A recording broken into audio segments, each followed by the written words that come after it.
Good morning all. আজকে আমরা ANM GNM এর কিছু অ্যারিথমেটিক প্র্যাকটিস করব।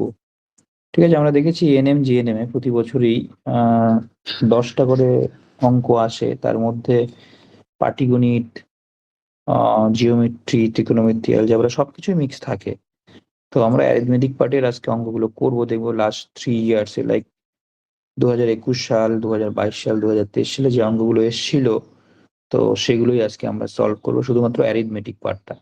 এরপর দিন ধীরে ধীরে অ্যালজাবরা, মেনসুরেশন, ত্রিকোণমিতি এই জিনিসগুলোও করব। তো আজকে আমরা অ্যারিথমেটিক গুলোই সলভ করছি। তো দেখা যাক আমাদের প্রথম অঙ্ক।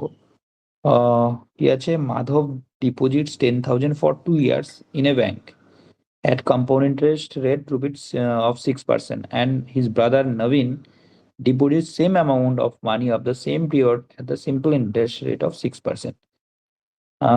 After 2 years, we will receive more money, and how much more? তাহলে এখানে দেখা যাচ্ছে মাধব ডিপোজিট করেছে 10,000 টাকা 6% হারে কম্পাউন্ড ইন্টারেস্টে, আর দেখতে পাচ্ছি যে নবীন ডিপোজিট করেছে 6% হারে সেম 10,000 টাকাই সে সিম্পল ইন্টারেস্টে। তো অবভিয়াসলি যে কম্পাউন্ড ইন্টারেস্ট তার টাকাটাই ইন্টারেস্টটাই বেশি হবে অবভিয়াসলি। তো দেখা যাক মাধবের ক্ষেত্রে কত আসে। মাধবের ক্ষেত্রে আমরা দেখতে পাচ্ছি 10,000 টাকা 2 years এর জন্য ব্যাংকে 6% হারে রাখে। তাহলে আমার প্রিন্সিপাল হয়ে গেল 10,000, 6% হারে 2 years এর জন্য আমি বার করবো। তাহলে ফার্স্ট ইয়ার ইন্টারেস্টটা হবে হচ্ছে 600 টাকা, সেকেন্ড ইয়ার ইন্টারেস্ট হবে 600, প্লাস এইটা হবে অতিরিক্ত ইন্টারেস্ট, দ্যাট ইজ 36 টাকা। তাহলে এটা হচ্ছে আমাদের মাধব। তাহলে মাধব এই 36 টাকাটাই বেশি পাবে, বোঝা গেল? কারণ সিম্পল ইন্টারেস্ট কি হচ্ছে 6,000 6,000 1200, 600 600 1200, আর এদিকে এক্সট্রা ইন্টারেস্টটা হয়ে যাবে 36, কারণ এটা হচ্ছে কম্পাউন্ড ইন্টারেস্টের জন্য। ঠিক আছে, কারণ সিম্পল ইন্টারেস্ট হবে 600 600 1200, আর কম্পাউন্ড ইন্টারেস্ট হবে 1200 সঙ্গে 36 এক্সট্রা। তো মাধবের হবে 36 টাকা এক্সট্রা। তো আমাদের অ্যান্সার হয়ে যাবে ডি। আশা করি তোমরা বুঝতে পেরেছ। চলো আমরা চলে যাচ্ছি আমাদের নেক্সট অঙ্কতে। দেখো কি আছে, at what rate of simple interest and amount of money will double in 4 years। এখানে কিন্তু সিম্পল ইন্টারেস্টের গল্প বলা হয়েছে। তাহলে আমরা যদি প্রিন্সিপালটাকে ধরে নেই 100 টাকা, ডবল হওয়ার মানে কি? 200 টাকায় পরিণত হবে, তার মানে ইন্টারেস্ট হয়ে যাবে 100 টাকা। যখন ব্যাংকে আমরা 100 টাকা রাখবো আর এটা ডবল হয়ে যাওয়ার মানে হচ্ছে 200 টাকায় পরিণত হবে, তার মানে কি 100 টাকা আমার প্রিন্সিপাল ছিল আর 100 টাকা ইন্টারেস্ট হয়ে গেল। টাইম হচ্ছে 4 years। আমার বার করতে হবে কত? Rate of interest. তাহলে আমরা কি জানি? আমরা জানি I equal to P T R by 100। তাহলে এখানে আই হচ্ছে 100 ইকুয়াল টু পি হচ্ছে 100, টি হচ্ছে 4 years, আরটা আমার আননোন বাই 100। এই আরটাকেই আমার বার করতে হবে। তাহলে আমরা দেখতে পাচ্ছি 100 100 যদি কেটে যায়, 4r equal to 100, R equal to হচ্ছে 25। তাহলে এখানে রেট অফ ইন্টারেস্ট হচ্ছে 25%, দ্যাট ইজ বি আমাদের অ্যান্সার। বোঝা গেল? চলে যাচ্ছি আমরা নেক্সট অঙ্কতে। Divide 42 in 2 parts so that one part is equal to the square root of the second part. আচ্ছা, 42 কে দুটো অংশতে ভাগ করতে হবে যেন প্রথম পার্টটা দ্বিতীয় পার্টটার বর্গ হয়, বা সেকেন্ড পার্টটা হচ্ছে প্রথম পার্টের বর্গমূল। তাহলে এখানে দেখতে পাচ্ছি প্রথম পার্টটা সেকেন্ড পার্টটার বর্গ হতে হবে। তাহলে এটা হবে না, এটা হবে না, এটা দেখো হয়ে যাচ্ছে, এটা কিন্তু হচ্ছে না। 36, 6 এর বর্গ 36, তাহলে এটা একদম ইজি ছিল। 36 মানে কি? 6 স্কোয়ার। তাহলে প্রথম পার্টটা আছে, এটা দ্বিতীয় পার্টটার কি? বর্গ, তাই তো? ইজি একদম।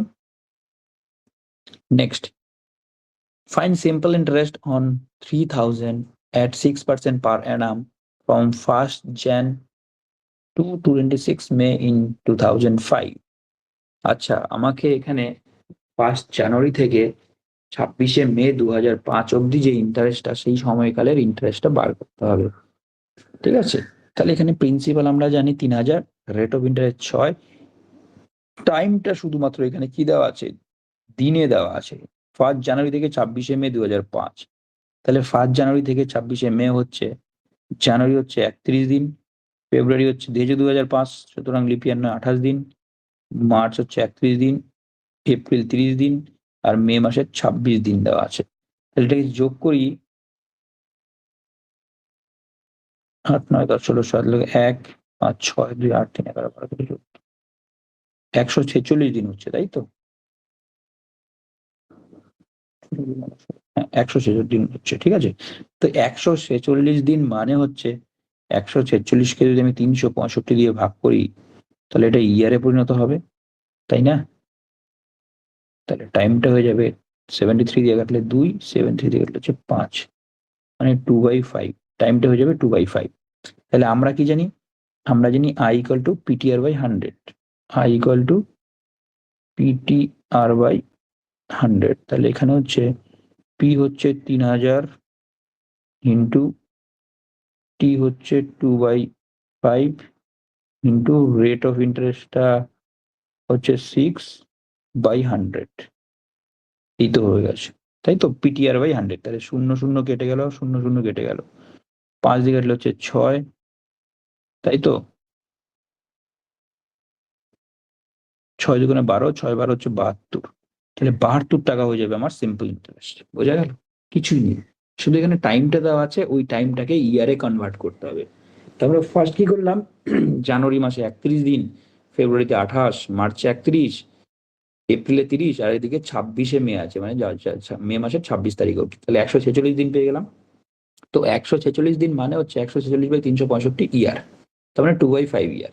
এবার কিছু না, I equal to PTR/100, টাইমের জায়গাটা আমি 2/5 বসালাম, আর বাকিগুলো 3000 হচ্ছে প্রিন্সিপাল, 6 হচ্ছে রেট অফ ইন্টারেস্ট, আর ফর্মুলাতে 100 টা আছে 100। কাটাকুটি করলাম, দেখলাম আয়ের ভ্যালু চলে এসছে কত? 72 ডেজ, 72 টাকা, তাই তো? কারণ আইটা হচ্ছে আমার সিম্পল ইন্টারেস্ট। তাহলে এখান থেকে পরিষ্কার যে আমাদের ডি হবে আমাদের অ্যান্সার। চলো আমরা নেক্সট অঙ্কতে চলে যাচ্ছি। নেক্সট অঙ্কতে কি আছে? At 10% interest rate, what will be the ratio of simple interest and compound interest of a principal in 2 years? তাহলে বলছে 2 বছরের সিম্পল ইন্টারেস্ট আর কম্পাউন্ড ইন্টারেস্টের মধ্যে রেশিও কি হবে, তাই না? যখন রেট অফ ইন্টারেস্ট 10%, তাহলে আমরা প্রিন্সিপালটাকে 100 ধরে নিই। প্রিন্সিপালটাকে আমি 100 যদি ধরে নিই, তাহলে 10% হলে কি হবে? ফার্স্ট ইয়ারে 10 টাকা, সেকেন্ড ইয়ারে 10 টাকা, 20 টাকা হয়ে যাবে সিম্পল ইন্টারেস্ট। আর কম্পাউন্ড ইন্টারেস্টের বেলা এটারও ইন্টারেস্ট হবে, তার মানে এখানে 1 টাকা হয়ে গেল। তাহলে আমরা দেখতে পাচ্ছি simple interest is to compound interest হয়ে গেল। সিম্পল ইন্টারেস্ট কি হবে? 10 10 20, আর কম্পাউন্ড ইন্টারেস্ট হবে পুরোটা, তার মানে হচ্ছে 20:21। তাহলে আমাদের ডি ইজ দ্য অ্যান্সার। একদম ইজি ছিল। Next.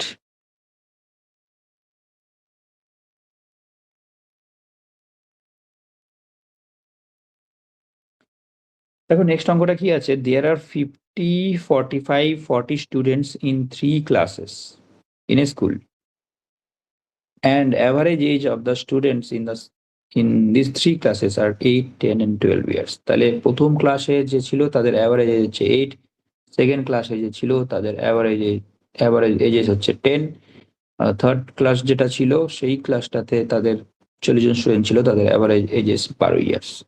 What is the average age of the students of the 3 class taken together? এখন প্রত্যেকটা ক্লাস যদি একসঙ্গে নেওয়া হয় তখন তাদের অ্যাভারেজ কি হবে একসঙ্গে? তাহলে দেখো আমরা এটা করতে পারি। প্রথমে কি করব? বয়সের অ্যাডিশনটা করব। তাহলে 50টা স্টুডেন্ট যেখানে আছে সেখানে আমাদের বয়সের 50 ইন্টু 8 হবে, সেকেন্ড ক্লাস হবে 45 ইন্টু 10, থার্ড ক্লাসটার মধ্যে হবে 40 ইন্টু 12। তাহলে এই সবগুলোকে যোগ করে দিলে আমার হয়ে যাবে ক্লাসের টোটাল এজ। এবার যদি আমি টোটাল স্টুডেন্ট দিয়ে ভাগ করে দেই, দ্যাট ইজ 50 প্লাস 45 প্লাস 40, এই টোটালটা দিয়ে আমি ভাগ করলে পেয়ে যাব। কিন্তু আমি এত জটিলে যাব না, আমি এটাকে একটু শর্টে করব। কেন? কেন আমি যে ক্লাসের স্টুডেন্টগুলোকে দেখছি তার রেশিওটা নেব 50:45, তাহলে আমার এত কমপ্লেক্সিটি আসবে না, ইজি ক্যালকুলেশন হয়ে যাবে। তাহলে এখানে আমি দেখতে পাচ্ছি যে স্টুডেন্টের রেশিও হচ্ছে প্রথম ক্লাসে 10, দ্বিতীয় ক্লাসে 9, তৃতীয় ক্লাসে হচ্ছে 8। এটা হচ্ছে আমার স্টুডেন্টের রেশিও। এবার আমি কি করব? প্রথম ক্লাসের যে 10টা স্টুডেন্ট ধরলাম, যেখানে 50টা ছিল এটা রেশিওতে 10 চলে আসলো, 10:9:8। এবার 10 এর সঙ্গে 8 গুণ করব, কারণ এদের এভারেজ ছিল 8, তাহলে আমার 80 হয়ে গেল, প্লাস সেকেন্ড ক্লাসে ছিল 10 অ্যাভারেজ, 10-এর সঙ্গে 9 গুণ করবো, 90, প্লাস 3 নম্বর ক্লাসে ছিল 12 অ্যাভারেজ, 8-12 হচ্ছে 96। এই হচ্ছে আমার টোটাল এজ, তাই তো? টোটাল এজ তিনটা ক্লাস মিলে। আর তিনটা ক্লাসের অ্যাডিশন কত হচ্ছে? 10 9 19 আর 8 27। তাহলে এটাই হচ্ছে আমার টোটাল অ্যাভারেজ। কিছুই না, আমি জাস্ট খালি যে ক্লাসের স্টুডেন্ট গুলো ছিল সেগুলোর রেশিওটাকে নিলাম, ঠিক আছে? নিয়ে তারপরে যে এজ গুলো ছিল এগুলো দিয়ে গুণ করে অ্যাভারেজ করে দিলাম। আমি পুরো ক্লাসের স্টুডেন্ট যেমন 50 45 আর 40 এগুলোকে নিলাম না, তার রেশিওটাকে নিয়ে নিলাম।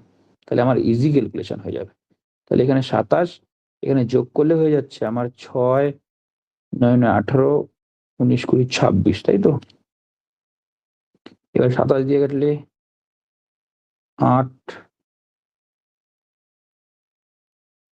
27 তো 10 9 19 20 27। আর যদি 27 56 57 5 আর 16 5 21।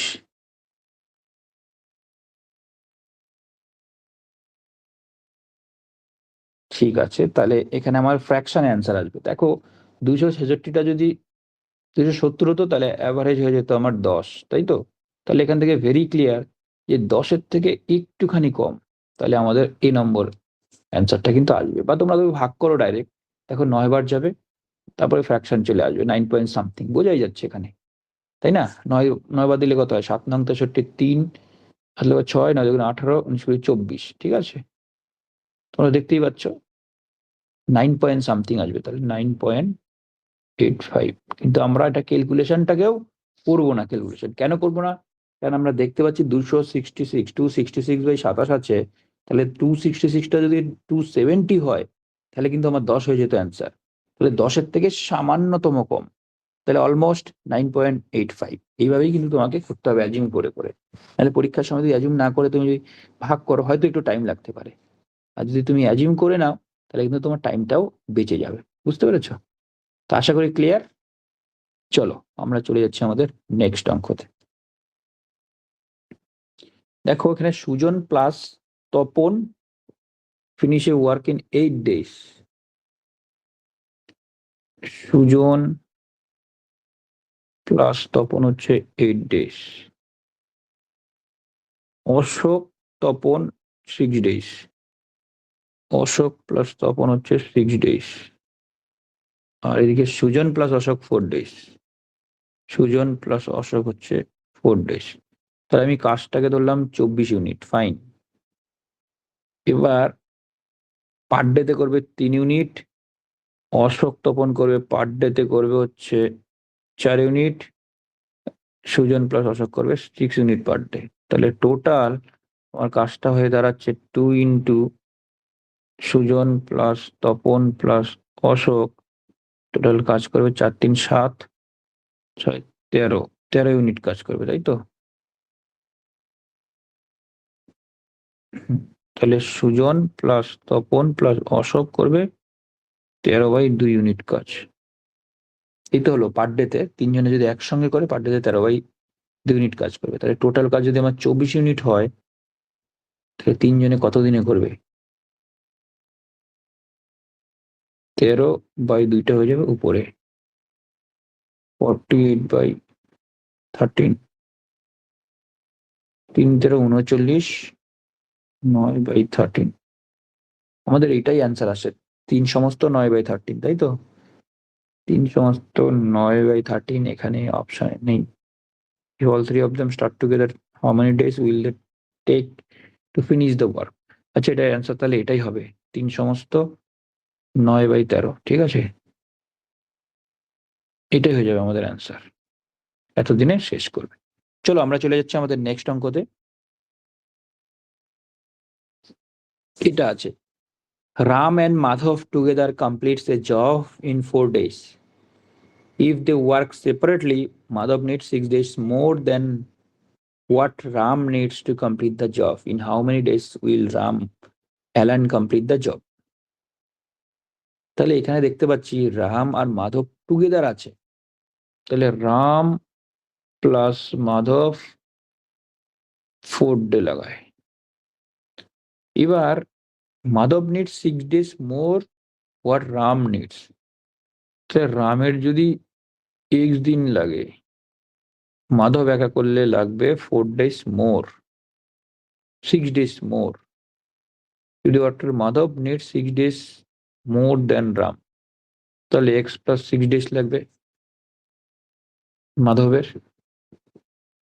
How many days will Ram alone complete the work? Ram একা কাজটা কতদিনে কমপ্লিট করতে পারবে, এটাই আমার চেয়েছে।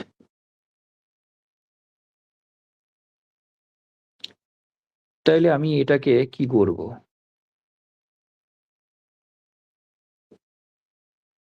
রাম প্লাস মাধব 4 days দেওয়া আছে, রাম x days আর হচ্ছে মাধব x plus 6 days এ কাজটা করতে পারে।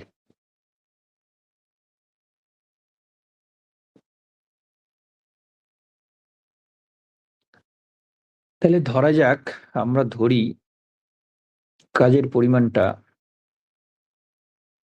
x plus 6 into 4, সবগুলো গুণ করে দিলাম। এলসিএম তো x আর x plus 6 করা যাচ্ছে না, সেজন্য গুণ করে দিলাম। তাহলে রাম প্লাস মাধব যদি 4 দিনে শেষ করে, তাহলে পার ডেতে করবে x into x plus 6 unit, A করবে 4 into x plus 6 unit per day, A করবে 4x ইউনিট পার ডে। এই তো রাম প্লাস মাধব যদি করি, তাহলে হয়ে যাবে আমার 8x প্লাস 24, এই দিনটাতে করছে কারণ রাম আর মাধবের পার্টটাই আমি নেব, ঠিক আছে। তাহলে 8x প্লাস 24 হয়ে গেল রাম প্লাস মাধব, এত দিনে করে, তাই তো।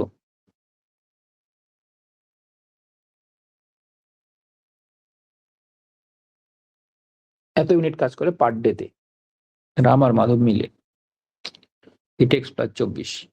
তাহলে দেখো এই 8x প্লাস 24টা রাম প্লাস মাধব মিলে একদিনে করে, টোটাল কাজটা হচ্ছে আমার এটা।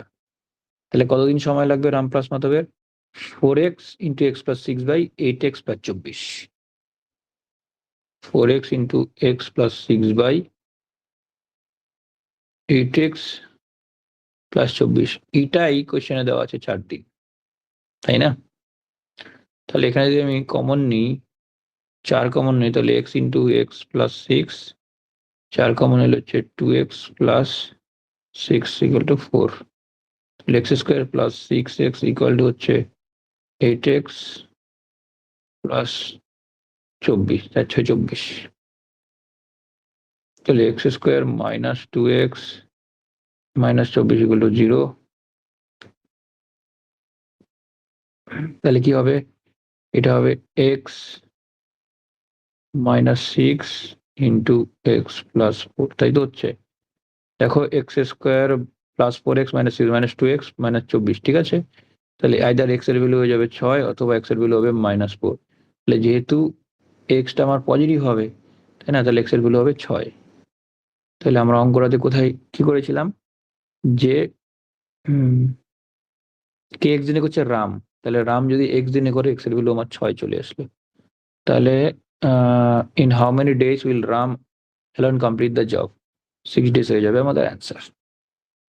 ক্লিয়ার, একদম ইজি, কিছুই না। আমি শুধু রাম আর মাধবেরটা সেপারেটলি এক্স দিন আর এক্স প্লাস 6 দিন করবো, তারপরে ওই এলসিএমটা নিয়ে 4 into X into x plus 6, তাই তো। তাহলে রাম করবে 4 into x plus 6 unit per day, Madhav করবে 4x ইউনিট পার ডে। তারপরে আমরা কি করলাম, তারপরে দুজনে মিলে পার ডেতে কত ইউনিট করলাম এটা বার করলাম, 8x প্লাস 24। এবার দিনটা কিভাবে বার করবো, টোটাল ইউনিটকে এই ইউনিটটা দিয়ে ভাগ করে দিলাম, সেটাই আমার কোশ্চেনে দেওয়া আছে, দুজনে মিলে 4 days, বোঝা গেল। তাহলে আমার অ্যান্সার হয়ে যাবে হচ্ছে গিয়ে আইদার 6 হবে নাহলে -4 হবে, যেহেতু দিনটা নেগেটিভ হবে না, সুতরাং +6ই আমাদের অ্যান্সার হয়ে যাবে। ঠিক আছে, যদি বলতো মাধব কদিনে শেষ করে, তাহলে 6 যোগ করে দিতাম, 10 দিন হয়ে যেত। Clear, clear. চলো আমরা চলে যাচ্ছি আমাদের next অঙ্কতে। When a certain number is added to each of the numbers 2, 4, 6 and 10, the resultant numbers are ratiometric. What is the number? এখানে রেশিওমেট্রিক ব্যাপারটা আমাকে বুঝতে হবে। রেশিওমেট্রিক হচ্ছে a by B equal to C by D, তাহলে এই চারটা হচ্ছে রেশিওমেট্রিক। মানে a by b equal to c by d, A B C D যদি বলো তাহলে a by b equal to c by d হবে আমাদের রেশিও ম্যাট্রিক। তাহলে বলছে এর সঙ্গে কি দুই যোগ করলে কি যোগ করলে when a certain number is added to each of the numbers 2 4 6 10 then resulted numbers will be in ratio matrix, what is the number? তাহলে কি নাম্বার আমাকে যোগ করতে হবে? দেখো আমি 3 যোগ করি, 3 যোগ করলে হচ্ছে আমার 5 7 9 13, তাহলে এটা কি রেশিও ম্যাট্রিক্স হবে? এটা কি রেশিও ম্যাট্রিক্স হবে? নিশ্চয়ই হবে না। কারণ 5 তার মানে কি এখান থেকে clear A D equal to B C হচ্ছে, তাই না? তাহলে এডি ইকুয়াল টু বিসি হচ্ছে 7 নং 63, 5 13 62 হচ্ছে না, তাহলে এটা হবে না, 3 হবে না। এবার 4 যদি যোগ করা যায়, 4 যোগ করলে আমার কি হচ্ছে, 4 যদি যোগ করি তাহলে 4টা হয়ে যাবে আমার, প্রথমটা হবে 6, পরেরটা হবে 8, তারপরটা হবে 10, তারপরটা হবে 14। তাহলে এখানে দেখতে পাচ্ছি বিসি হচ্ছে 80 আর এটা হচ্ছে 84, সেটাও হবে না। তাহলে নেক্সট আমি চলে যাব 5 যোগ করব। যদি আমি 5 যোগ করি তাহলে প্রথমটা হয়ে যাবে হচ্ছে 7, দ্বিতীয়টা হয়ে যাবে 9, তৃতীয়টা হবে 11, চতুর্থটা হবে 15। তাহলে এখানে 9 11 99, 7 15 105 হলো না, তাহলে এটা হবে না। তাহলে নেক্সট ট্রায়াল আমার কি আছে, নেক্সট হচ্ছে 2 ডি নম্বর অপশন। ডি নম্বর অপশন আছে 2, এটা হলো না, এটা হলো না। এবার 2 যদি আমি দিই, 2 2 4 হলো, 4 2 6 হলো, 6 2 8 হলো, 10 2 12 হলো। তাহলে এবার দেখতে পাচ্ছি এস ইকুয়াল টু বিডি হচ্ছে কিনা, এখানে হচ্ছে 48, এটাও হয়ে গেল 48। সুতরাং আমাকে 2 যোগ করতে হবে, this is the answer. Good morning. হ্যাঁ, গুড মর্নিং স্যার, একটুখানি বুঝিয়ে দিন। দেখো বুঝতে পারছো অঙ্কটা যেটা আমি করলাম জাস্ট নাও? বুঝিয়ে দিন। বলছে when a certain number is added to each of the numbers 2 4 6 10 the resultant numbers are in the ratio matrix, what is that number? তাহলে আমাকে রেশিও ম্যাট্রিক জানতে হবে। এখানে 4টে জিনিস আছে, 4টে জিনিসের রেশিও ম্যাট্রিক এরকম হয়।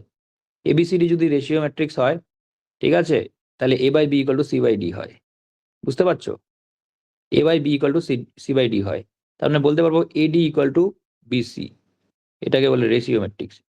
বুঝতে পারছো? তাহলে এখানে দেখো 2 আর 10 এডি আর বিসি হচ্ছে 4 6, তাই তো? তাহলে 10 দুগুণে 20, 4 6 24, এই দুটো সমান হচ্ছে? হচ্ছে না।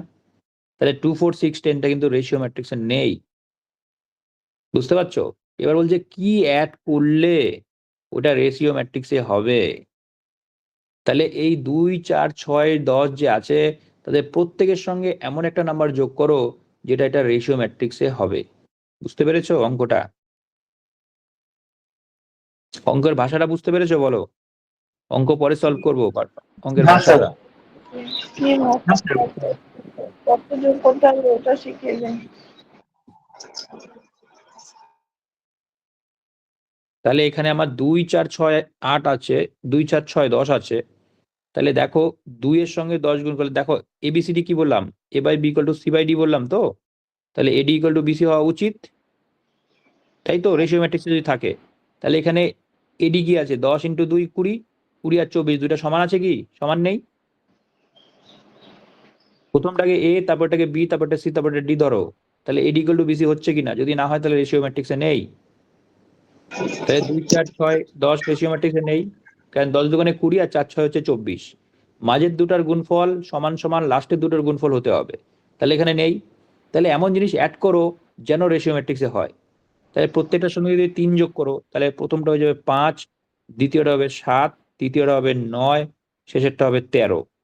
বুঝতে হ্যাঁ পারলে? 3 হ্যাঁ যোগ করলে দেখো তো 5 13 65, 7 9 63 মিললো? না মিললো না, তাহলে 3 আমার অ্যান্সার হবে না। এবার পরেরটা নাও, 4 4 নাও, 4 2 6, 4 4 8, 4 4 10 14। তাহলে দেখো এখানে হচ্ছে কিনা, 6 14 84 আর 10 80 হচ্ছে? না হচ্ছে না। 5 নিয়ে দেখো, 7 5 4 9, 6 5 11, 15। দেখো 7 15 105, 9 11 99 হচ্ছে? এটা না হচ্ছে না, তাহলে অবভিয়াসলি এটা হবে। এবার এটাকে টেস্ট করে দেখো, 2 2 4, 4 3 7, 4 3 9, 4 10 2 6, 6 আর 2 8, 10 2 12, তাহলে 4 12 48, 6 8 48, দেখো হচ্ছে তো। 3 আর 2 5 a by b है। 5 কোথায় পাচ্ছ? 2 যোগ করতে বললাম যে 2 2 4, 4 2 6, 4 2 8, 10 2 12 হ্যাঁ হলো। তাহলে 2 যোগ করলে আমার রেশিও ম্যাট্রিক্স পাওয়া যাচ্ছে। তাহলে প্রথমে তোমাকে জানতে হবে হোয়াট ইজ রেশিও ম্যাট্রিক্স। বুঝতে পারছো? রেশিও ম্যাট্রিক্স হচ্ছে 4টার যদি সংখ্যা এরকম হয় পরপর a by b equal to c by d হয়, তাহলে a b c d হচ্ছে রেশিও ম্যাট্রিক্সে থাকবে। তার মানে কি প্রথমটা লাস্টেরটার গুণফল ইকুয়াল টু প্রথমটা লাস্টেরটার গুণফল সমান সমান মাঝের দুটোর গুণফল। তাহলে যেহেতু হ্যাঁ এটা নেই, তাহলে কি যোগ করতে হবে? আমাকে 2 যোগ করতে হবে প্রত্যেকটার সঙ্গে। হ্যাঁ ক্লিয়ার? চলো আমরা নেক্সট চলে যাচ্ছি। নেক্সট অঙ্কটা দেখো কি আছে। রমেশ বাবু sold A clock at ₹300 and incurred a loss of 25%. তাহলে 300 টাকা বেচাতে তার কি লাভ হয়েছে না লস হয়েছে? ক্ষতি হয়েছে স্যার। 25% ক্ষতি হয়েছে। তাহলে 25% ক্ষতি হয়েছে মানে কি 75% এর ভ্যালুটা দেওয়া আছে এখানে, হ্যাঁ তাই তো? হ্যাঁ তাহলে if he would have to make a profit 16% profit হতে গেলে তাকে কত বেচতে হবে? 116%। 16 টাকা হ্যাঁ। এই ভ্যালুটা বার করতে হবে। 75% এর ভ্যালু দেওয়া আছে 300, 116% এর ভ্যালু বার করতে। দেখো 100% এর ভ্যালু যদি বার করতে, সেটা হচ্ছে তোমার ক্রয় মূল্যটা হতো ওর, তাই না? হ্যাঁ হ্যাঁ কিন্তু আমাকে 16% তো লাভ করতে হবে, তাহলে 116% এর ভ্যালু আমাকে বার করতে হবে। তো 75% এর ভ্যালু যদি 300 হয়, 116% এর value profit 16%, then how much higher price. হ্যাঁ, 116% এর ভ্যালু বার করো, তারপরে কতটা বেশি দামে বিক্রি করতে হবে বিয়োগ করে দেবে, তাহলে গল্প শেষ। বুঝতে পারছো? হ্যাঁ যদি বলতো কত টাকা বিক্রি করতে হবে, তাহলে এটা ডিরেক্ট অ্যান্সার হয়ে যাবে। এবার বলছে কত টাকা বেশি বিক্রি করতে হবে। How much higher price he should have sold the clock, মানে এখন তো 300 টাকা বেচেছে, তাহলে পরে কত টাকা বেশি বেচলে ও 16% লাভ হবে। কোশ্চেনটা বুঝতে পেরেছো? তাহলে আমি প্রথমে কস্ট প্রাইস, এখানে 75% হচ্ছে আমার সেলিং প্রাইস আগের লসের সময়। এবারে সেলিং প্রাইস কত হবে? 116% এর ভ্যালু যেটা হবে সেটা হবে সেলিং প্রাইস, যাতে তোমার 16% প্রফিট হয়। তাহলে কত হবে? 300 ইন্টু 116/75, তাই তো? 216 অ্যান্সারটা হবে। দেখা যাক।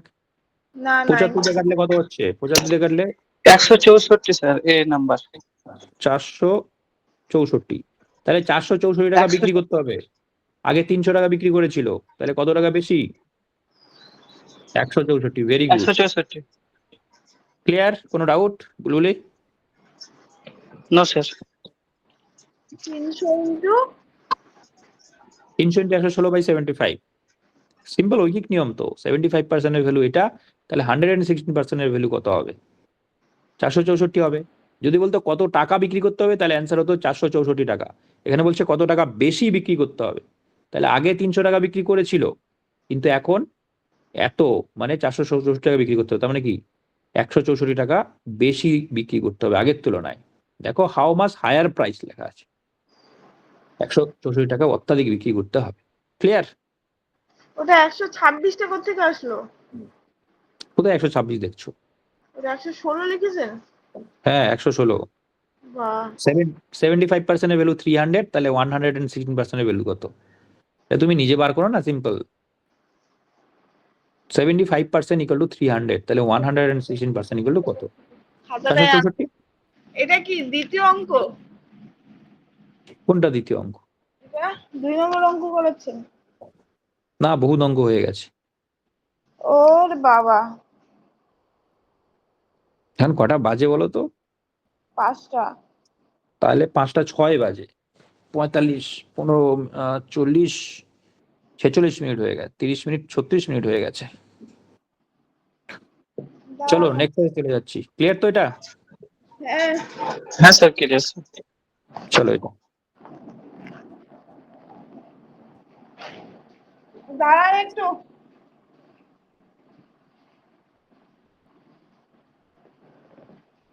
বলছে একটা reservoir can be filled with water by 2 taps. The first step only need 10 minutes to fill the tap, second step only needs to 15 minutes. ভালো কথা, 15 মিনিটে পুরো পূর্ণ হয়, এটা হচ্ছে 10 মিনিটে পুরো পূর্ণ করতে পারে। At first the reservoir is half filled by the second tap. At first the reservoir is half filled, মানে অর্ধেক পূর্ণ আছে রিজার্ভিয়ারটা, by the second tap only. তাহলে দ্বিতীয় ট্যাপটা দিয়ে রিজার্ভিয়ারটাকে অর্ধেক ফিল করেছে, and then the first tap is also open. তার মানে যখন অর্ধেক ভরা হয়েছে তখন ফার্স্ট সেকেন্ড দুটোই চলেছে একসঙ্গে, তাই না? প্রথমে সেকেন্ড ট্যাপটা দিয়ে চললো, চলার পর অর্ধেক ফিল হলো, তারপরে ফার্স্ট ট্যাপটাকে ওপেন করা হয়েছে, তার মানে পরে দুটো দিয়ে একসঙ্গে চালিয়েছে। How much time in total was needed to fill the reservoir? তার মানে সিনারিওটা বুঝতে পেরেছো? সিনারি হচ্ছে প্রথমে সেকেন্ড ট্যাপ ওপেন করা হয়েছে, রিজার্ভিয়ারটা অর্ধেক পূর্ণ হয়েছে, তারপরে ফার্স্ট ট্যাপটাও ওপেন করে দেওয়া হয়েছে, দুটো একসঙ্গে, কোনোটা বন্ধ করেনি। তাহলে রিজার্ভিয়ার যখন হাফ পূর্ণ হয়ে গেছে তখন বাকি হাফ দুজনে মিলে পূর্ণ করেছে। তাহলে টোটাল টাইম আমার কত লাগবে? তাহলে প্রথমে আমি সেকেন্ডটার টাইম বার করব, তারপরে দুটো মিলে কত টাইম লেগেছে সেকেন্ড হাফটা ভরতে সেটা বার করবো, তাহলে আমার গল্প শেষ হয়ে যাবে। চলে যাই, আমাদের একটা লাগে এ হচ্ছে 10 মিনিটে পূর্ণ করে, বি হচ্ছে 15 মিনিটে পূর্ণ করে। করবো তো আপনার এ যদি করে 10 মিনিট 30 মিনিট হবে। 30 হচ্ছে আমার এলসিএম 30 ইউনিট, এটা তাহলে 10 3 মিনিটে পূর্ণ করে 3 ইউনিট পার পার মিনিট, তাই তো? 6 করে দুজনে 2 মিলে ইউনিট করবে, প্লাস বি যদি দুটো ট্যাঙ্ক একসাথে করে তাহলে 6 ইউনিটে করবে। 5 ইউনিট করবে, 5 ইউনিট, 6 ইউনিট করতে দেখো। 30 3 আর 2 5 না স্যার? 5ই তো, 6 বলছো কেন? আরে 30 কে 5 দিয়ে ভাগ করবে তো 6 বাড়াবে না? হ্যাঁ, তো দুজনে মিলেমিশে করলে 6 দিন হবে, সেটা তো ইউনিট নয়, সেটা হবে দিন। তাহলে দিনকে ইউনিট দিয়ে গুলিয়ে দিচ্ছ কেন? দিন আলাদা, ইউনিট আলাদা, একটা হচ্ছে সময়, একটা হচ্ছে কাজ। হ্যাঁ এগুলো হচ্ছে দিন, এগুলো হচ্ছে দিন, এগুলো হচ্ছে দিন। হ্যাঁ ওটা ইউনিট, তারপর এটা হ্যাঁ, দিন। তাহলে ব্যাপার হচ্ছে দুজনে দুজনে মিলে আমার 30 ইউনিট করবে না, এটাকে ভাগাভাগি করছে বললো না, ফার্স্ট হাফ আর হচ্ছে সেকেন্ড হাফ। কোশ্চেনে দেওয়া আছে দেখো, first half reservoir is half fill by second tap, তারপরে first tap is also open. তাহলে এই 15টা করবে শুধুমাত্র বি, আর এই 15টা করবে এ প্লাস বি। বুঝেছো? কি বললেন?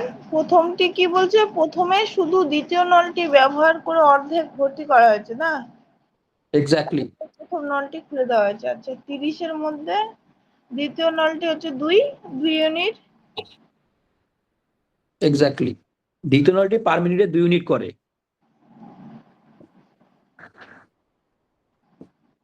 আর তৃতীয় নলটি হচ্ছে মানে প্রথম নলটি হচ্ছে 3 ইউনিট করে। তাহলে প্রথমে কি বলছে? প্রথমে বলছে শুধুমাত্র বি ট্যাপ খোলা আছে, তাহলে বি ট্যাপ দিয়ে রিজার্ভিয়ার হাফ ভরবে, তার মানে কি 15 ইউনিট ভরবে বি ট্যাপ, আর তারপরে 15 ইউনিট ভরার পরে বাকি 15 ইউনিটটা করবে দুজনে মিলে। কেন কি? তারপরে এটাও খুলে দেওয়া হয়েছে, বুঝতে পেরেছো? এটা অনলি বি, এটা হচ্ছে এ প্লাস বি, ঠিক বি, আছে। তাহলে এটার কত সময় লাগবে? 7.5 দিন সময় লাগবে। বি এর সময় লাগছে 7.5 দিন, কারণ বি হচ্ছে 2 ইউনিট পার মিনিট, তাহলে 7.5 মিনিট লাগবে, তাই তো? আর এ প্লাস বি লাগবে হচ্ছে 5 মিনিট। 5 মিনিট কি 6 মিনিট? কেন? 3 ইউনিট করছে না, তাহলে 15 ইউনিট করতে কত লাগবে? 5 মিনিট লাগবে না?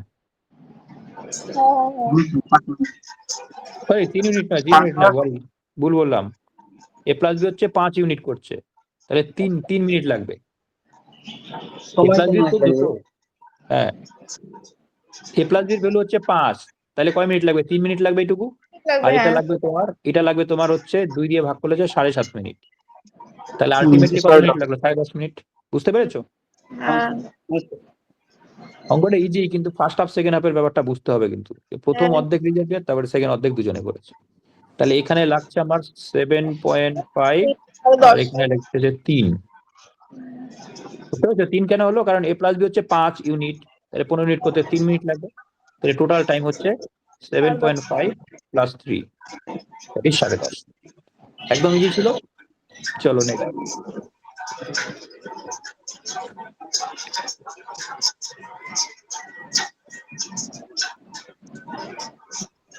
মিউট করে রাখো, আওয়াজ আসছে। At what rate of simple interest 5,000 years and interest of ₹4,800 in 8 years? দেখো সিম্পল ইন্টারেস্টের গল্প আছে, 5,000 টাকা 4,800 টাকা ইন্টারেস্ট হবে কত বছরে? না না, সরল সুদের হার কত হলে 5,000 টাকা 8 বছরে 4,800 টাকা হবে? 8 বছর টাইম দেওয়া আছে। তাহলে এখানে i equal to PTR by 100 বসিয়ে দাও। i equal to হচ্ছে 4800 equal to PTR by 100, P double into একটু টাইম টি লাগবে sir. Into R by 100। T দিয়ে কত দিয়েছে? 8 বছর। আর তো নাই। না, আর বার করতে হবে। শূন্য শূন্য শূন্য শূন্য কেটে দিলাম, এই শূন্যর সঙ্গে এই শূন্য কেটে দিলাম, তাই তো? তাহলে আর ইকুয়াল টু হচ্ছে 480/80, 40, সরি 40 হবে। শূন্য শূন্য কাটলো, 4 12 হয়ে গেল, 12% হচ্ছে আমাদের অ্যান্সার। ক্লিয়ার? একদম ইজি ছিল।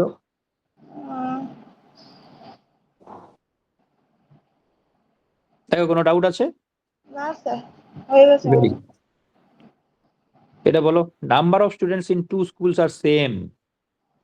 দুটো বিদ্যালয়ে নাম্বার অফ স্টুডেন্ট একই আছে, but the ratio of the number of male students to the number of female students are 9:10 in one school and 10:9 in the other school. 1:1. What is the ratio of the number of students and the number of female students in the schools together? Male student আর female student, দেখো এখানে পরিষ্কার বোঝা যাচ্ছে রেশিওর সমষ্টি দেখো same আছে, তাহলে আমার কোনো গুণ টুনের দরকার নেই, যেহেতু সেম আছে, তাই তো? এবার মেলের সঙ্গে মেল যোগ করো, ফিমেলের সঙ্গে ফিমেল যোগ করো, 1:1. তাহলে 1:1 হবে, তাই না? হ্যাঁ। এবার কিন্তু এটা চেঞ্জ করতে হতো, যদি এখানে রেশিওর মধ্যে এডিশন সেম না হতো, রেশিও এডিশন তো সেম আছে, তাহলে রেশিও এডিশন যেহেতু সেম আছে, তাহলে স্কুলে সমান সংখ্যকই আছে, যদি না থাকতো তাহলে কিন্তু আমরা গুণ টুন করতাম, সমান করতে হতো, বুঝতে পারছো? তাহলে এটা আমাদের 1:1 হবে। ক্লিয়ার? হ্যাঁ sir clear। The difference between two positive whole number is 3. Very good. The sum of their square is 117. দেখো কোনটাতে 117 হয়? সংখ্যা তাদের বর্গের সমষ্টি হচ্ছে 81 আর হচ্ছে 36 কত হয়? হয়ে গেল গল্প তো, পুরো 125 হবে না। এটাই হয়ে গেল। কি?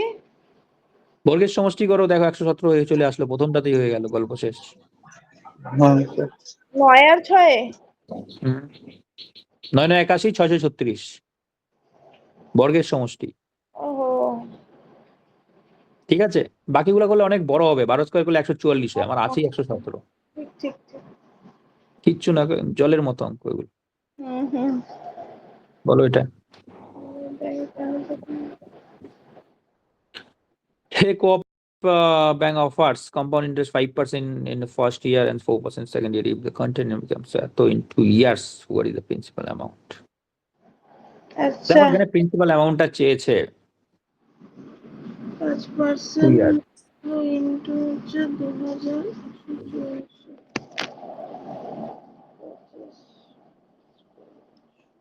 আমি এটা 100 ধরে এগোবো, 100 ধরে যদি এগোই তাহলে আমার গল্প তাড়াতাড়ি শেষ হবে। তাহলে 5% যদি হয় প্রথম ইয়ারে, তাহলে কি হবে? 5 টাকা। তো সেকেন্ড ইয়ারে কি হবে? সেকেন্ড ইয়ারে বলছে 4%, তাহলে সেকেন্ড ইয়ারের ক্ষেত্রে কি হবে? 4% হলে প্রথমে 4 টাকা হবে, তারপরে 5 টাকার 4% কত হয় বলো? কি দেখো বললেন? প্রথম ইয়ারে 5% করতে হবে, রাইট? তাহলে 100 5% মানে 5, তারপরে সেকেন্ড ইয়ারে 4%, তাহলে 105% মানে 5। অবশ্যই 100 টাকাই তো, 100 টাকার 5 টাকা হবে না? 105% 5 ভাগ হচ্ছে। তারপরে সেকেন্ড ইয়ারে 4% বলে, যে 4% মানে কি 100 টাকার 4 টাকা হবে, আর 5 টাকার জন্য কয় টাকা হবে বলো? 0.2 100 তে স্যার। 4, বলো। 0.20। 5 এর হবে হচ্ছে 4% 100, 5 কুড়ি 100 1/25, আর 5 0.2, তাই তো? হ্যাঁ স্যার 0.2। Very good. বুঝতে পারছো? 4% অফ 5 কত হয়? যদি না পারো এটাকে করে নিতে পারো তুমি এখানে। 4% অফ 5, তাহলে 5 এর 4% মানে 4/100, দ্যাট ইজ 1/20, তাই তো? 4/20 হবে না? 1/5, 1/5 মানে 0.2, বলো। একটু করেন তো, এটা একটু 4% হচ্ছে 5 এর 4%। তাহলে 5 ইন্টু 4/100 হচ্ছে না 20/100 মানে 1/5, 1/5 মানে 0.2।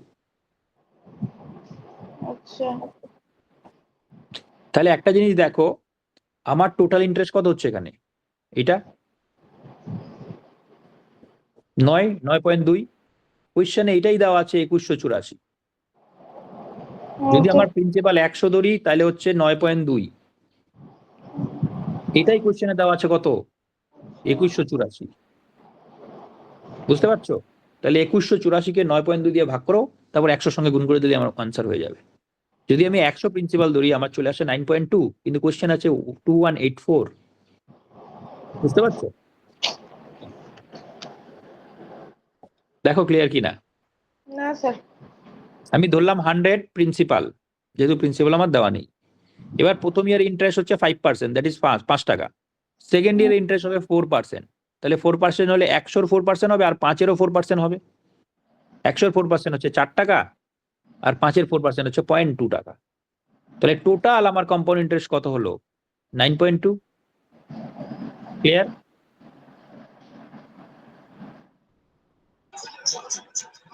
ক্লিয়ার কি বলো?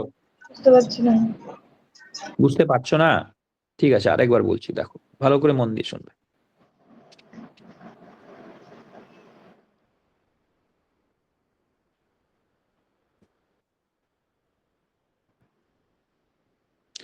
দেখো এখানে আমার দুটো ইন্টারেস্ট ডিফারেন্ট পার্সেন্টেজ দেওয়া আছে, কম্পাউন্ড ইন্টারেস্টের গল্প আছে।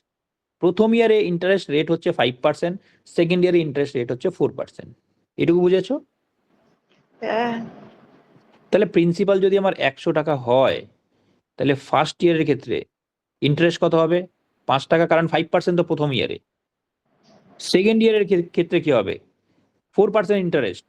তাহলে 100 টাকা 4 টাকা হবে, আর 5-এর 4% কত হয়? 0.2। সেকেন্ড ইয়ারের ক্ষেত্রে কিন্তু আমি 5% করলাম না, কত করলাম? 4%। কেন? কোশ্চেনে দেওয়া আছে সেকেন্ড ইয়ারে 4% ইন্টারেস্ট। প্রথম ইয়ারে যেরকম কি 5% করলে, তাহলে 100 টাকা প্রিন্সিপাল হলে 5% 5 হয়। এবার সেকেন্ড ইয়ারে যদি তুমি 4% করো, তাহলে 100 টাকার জন্য 4 টাকা 4%, আর এদিকে 5 টাকার 4% হচ্ছে 0.2 টাকা। তাহলে টোটাল ইন্টারেস্ট আমার কত হলো? 9.2 হলো টোটাল ইন্টারেস্ট। বুঝতে পেরেছো? এটা হচ্ছে আমার কম্পাউন্ড ইন্টারেস্ট টোটাল। কখন? যখন প্রিন্সিপাল হয় 100 টাকা। কিন্তু আমার কোশ্চেনে এই 9.2টাই দেওয়া আছে কত? 2 বছর ইন্টারেস্ট 2184। বুঝতে পারছো? তাহলে 2184 টাকাকে 9.2 দিয়ে ভাগ করো, কারণ আমি 100 টাকা ধরলে 9.2 হয় ইন্টারেস্ট। তাহলে কোশ্চেনে যদি 2184 দেওয়া আছে, এটা কত গুণ বার করো, তো 100 কত দিয়ে গুণ করে দেবে। 9 দিয়ে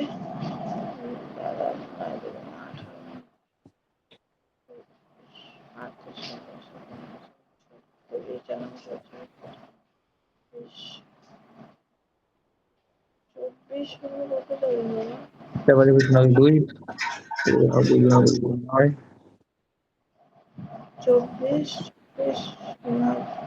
তারপরে 2 5 40, 2 82 হচ্ছে, আর 5 হচ্ছে 9, 5 10।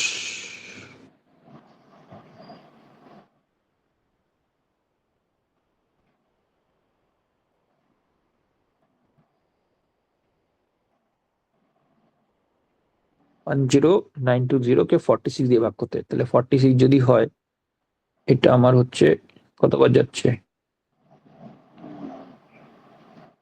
2 বার যাচ্ছে। 92, 92 17, 172।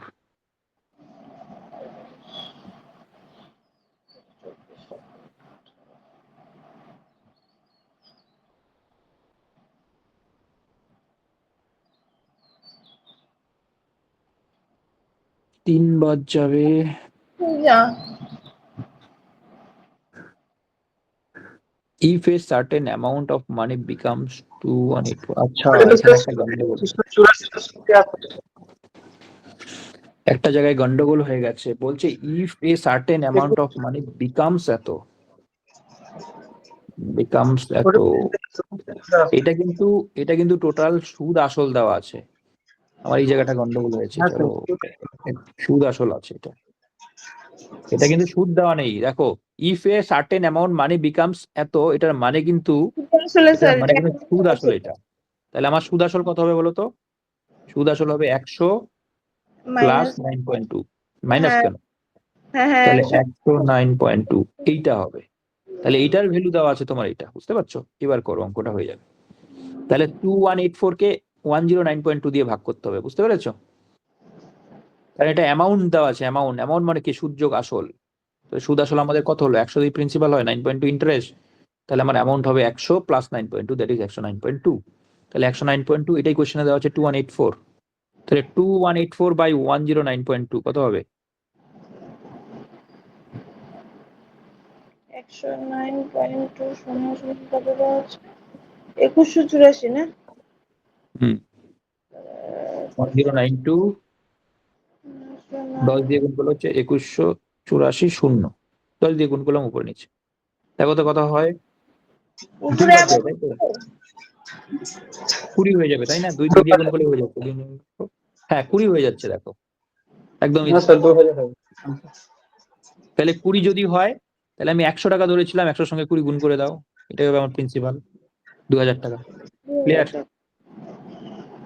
দেখো অঙ্কটা কিন্তু একটু গন্ডগোল হয়ে গেছিল কারণ এটা অ্যামাউন্ট দেওয়া আছে, সুতরাং আমাকে লক্ষ্য চেষ্টা করিনি। করলে হবে না, অ্যামাউন্টটা দিয়ে করতে হবে। তাহলে অ্যামাউন্টের সঙ্গে কম্পেয়ার করলাম 20 গুণ বেরোলো, তাহলে আমি প্রিন্সিপাল যেটা ধরেছিলাম সেটা 20 দিয়ে গুণ করতে হবে, বুঝতে পেরেছো? চলো আজকে লাস্ট অঙ্ক, বুঝলে তো আগেরটা সবাই? চলো for one হ্যাঁ sir. principal amount the difference between the simple interest 4% and compound interest at 4% will be 110 in 2 years। এই ক্ষেত্রে কিন্তু আমার এক্সট্রা ইন্টারেস্টটা দেওয়া আছে, বুঝতে পেরেছো? অতিরিক্ত ইন্টারেস্ট যেটা এটা 102। সেম ভাবে করবে আগের অঙ্কটার মতোই, যদি 100 টাকা হয় 4% হবে 4 টাকা, সেকেন্ড ইয়ার হবে 4 টাকা, এটা হচ্ছে ফার্স্ট ইয়ার, এটা হচ্ছে সেকেন্ড ইয়ার, আর কম্পাউন্ড ইন্টারেস্টটা কত হচ্ছে 1.6, তাই তো? নাকি 0.16 হবে বলো তো? 4 টাকার 4% কত হয়? 4 4 টাকা টাকা 4 into 4 বাই 100 0.16 হবে, তাই তো? 0.16 তাহলে এটা হবে 0.16 0.16। তাহলে এখানে কি দেওয়া আছে দেখো, difference between simple interest and compound interest 110। তাহলে এখানে ডিফারেন্স সিম্পল ইন্টারেস্ট হচ্ছে এটা, কম্পাউন্ড ইন্টারেস্ট হচ্ছে এটা, ডিফারেন্সটা কত 0.16, তাই তো? তাহলে 0.6টাই দেওয়া আছে 110, difference between compound interest and simple interest. তার মানে 0.16 যেটা আছে সেটাই হচ্ছে আমার ডিফারেন্সটা। সিম্পল ইন্টারেস্ট হচ্ছে 8, কম্পাউন্ড ইন্টারেস্ট হচ্ছে 8.16, তাহলে 1.16 যেটা হচ্ছে সেটা ডিফারেন্স, সেটাই হচ্ছে 110। তাহলে কত গুণ? 16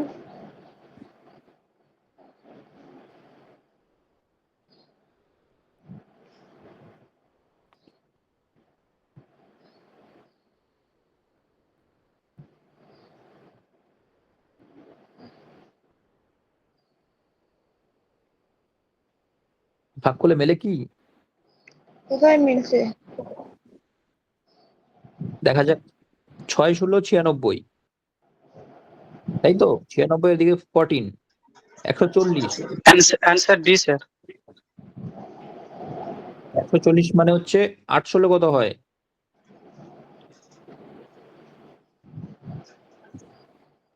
44 704 আর হচ্ছে 14,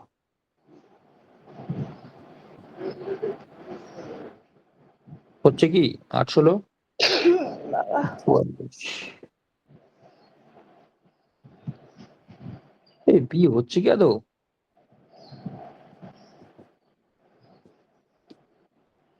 110 00 বাই 16, তাই তো? আচ্ছা আমি করি একটু, একটু ভালো জায়গায় করি, দাঁড়াও।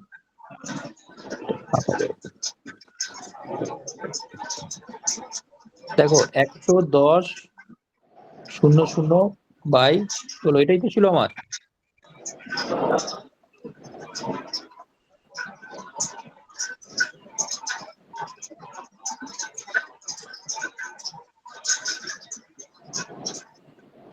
ছয় 16 হচ্ছে 96, 96 হচ্ছে 1 4 14 হচ্ছে 96 114 140,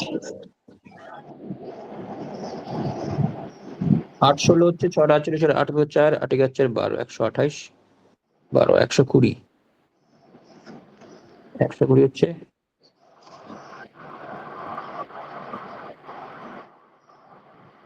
7 16 4 80 0.5, তাই তো? 687.5, তাহলে আমার 100 দিয়ে গুণ করতে হবে, তাহলে 68750। 11,000টা কোথায় পেলেন স্যার? এই ডি নম্বরটা অ্যান্সার আসছে, তোমাদের আসছে? না, বলছি 11,000টা কোথা থেকে পেলেন? হ্যাঁ স্যার, ওই যে ডি 110 অ্যান্সার আছে, 110 বাই 0.16 করতে হবে না? তাহলে 0.16টাকে 100 দিয়ে গুণ করলাম, উপরটাকে 100 দিয়ে গুণ করতে হবে, বুঝতে পেরেছো? ও আচ্ছা। তাহলে আমাদের ভাগ করো, ভাগ করলে দেখবে মিলে যাচ্ছে, 687.5 আসবে ভাগ করলে, এই জিনিসটা আসবে ভাগ করলে। তাহলে এটাকে 100 দিয়ে গুণ করো, তাহলে অ্যান্সার মিলে যাবে, বুঝতে পেরেছো? ক্যালকুলেশন, আর কিছুই নিয়ম করা, 100 দিয়ে ধরবে, ক্যালকুলেট করবে, হয়ে যাবে। শুধু কম্প্যারিজনটা কার সঙ্গে করতে হবে এই জিনিসটা তোমায় জানতে হবে। আগের অঙ্কতে কম্প্যারিজনটা ছিল টোটাল অ্যামাউন্টের সঙ্গে, কিন্তু এবার কিন্তু কম্প্যারিজনটা হচ্ছে এক্সট্রা ইন্টারেস্ট যেটা আছে তার সঙ্গে। এক্সট্রা ইন্টারেস্টটাই হচ্ছে কম্পাউন্ড ইন্টারেস্ট আর সিম্পল ইন্টারেস্টের মধ্যে ডিফারেন্সটা, বুঝতে পারছো? সেই এক্সট্রা ইন্টারেস্ট সঙ্গে কম্প্যারিজনটা করবে। আর আগের অঙ্কতে কি ছিল? আগের অঙ্কতে ছিল টোটাল অ্যামাউন্টটা মানে এই পুরোটা মানে সুদ আসল। আর এখনের কম্প্যারিজনটা হচ্ছে শুধুমাত্র এক্সট্রা ইন্টারেস্টের সঙ্গে। এটা যদি বোঝো তবে কত গুণ, তত দিয়ে গুণ করে দেবে। চলো আজকে এগুলোই থাক। এখানে আজকে যেগুলো করলাম না, বিগত 3 বছরে যতগুলো পাটিগণিত এসছে এনএম জিএনএম এ, সবগুলো কোশ্চেন এখানে আছে। 2021, 2022, 2023 সালের এনএম জিএনএম এ যতগুলো পাটিগণিতের অঙ্ক এসছে সবগুলো এখানে। যাই হোক, একবার দেখে নিও, সবগুলো ভুলে যাবে। খুব একটা টাফ ছিল না, দুই একটা ছিল, যেমন রেশিওটা অনেকে হয়তো বা জানবে না যে রেশিওটা কি দিয়েছে, সেটা একটু টাফ ছিল বলতে পারো, রেশিওর অঙ্কটা। ঠিকঠাকই ছিল, বাকিগুলো একদম ঠিকঠাকই ছিল। ঠিক আছে, চলো, থ্যাংক ইউ, টাটা সবাইকে, bye bye. Thank you sir, thank you.